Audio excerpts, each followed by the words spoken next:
He was not the strongest, nor the fastest, nor even the most liked. But when the world was burning, one voice refused to break.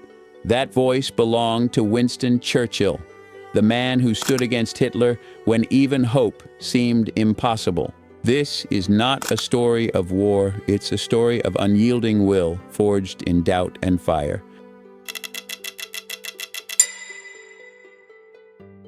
Born in 1874 into British aristocracy, Churchill's life began in privilege but not peace. His father, Lord Randolph Churchill, was brilliant yet distant. His mother, an American socialite, was often absent.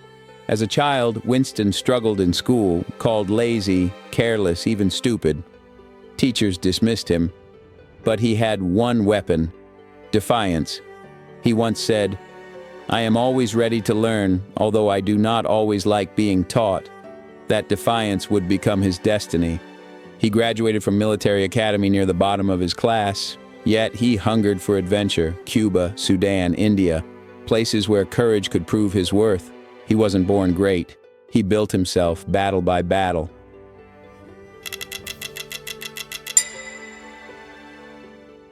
Before he became the man of legend, Churchill was nearly finished.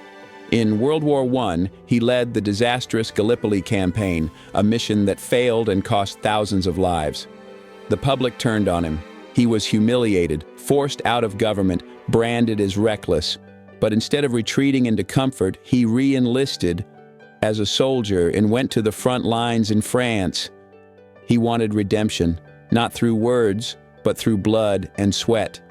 That's where his iron was reforged. And he later said, "Success is not final, failure is not fatal. It is the courage to continue that counts." Those words weren't crafted for inspiration, they were written from scars.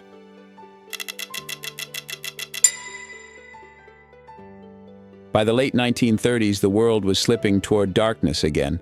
Adolf Hitler's Germany was rising. Nations hesitated. Leaders stayed silent.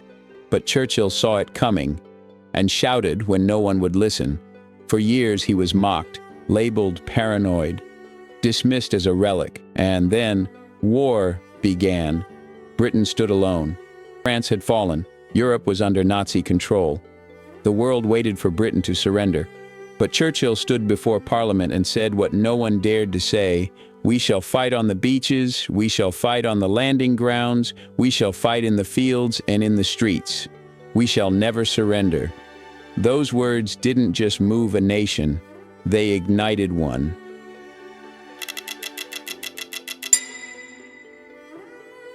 Night after night, London burned under German bombs. Families hid underground as sirens screamed through the city. And every morning Churchill appeared, cigar in hand, hat slightly tilted, walking among the rubble. He didn't offer empty promises. He offered truth. He told the people, "This is our darkest hour." But his presence reminded them, darkness doesn't mean defeat. Even when the outcome was uncertain, Churchill's faith never cracked. He believed that courage was contagious, and through him, Britain caught it.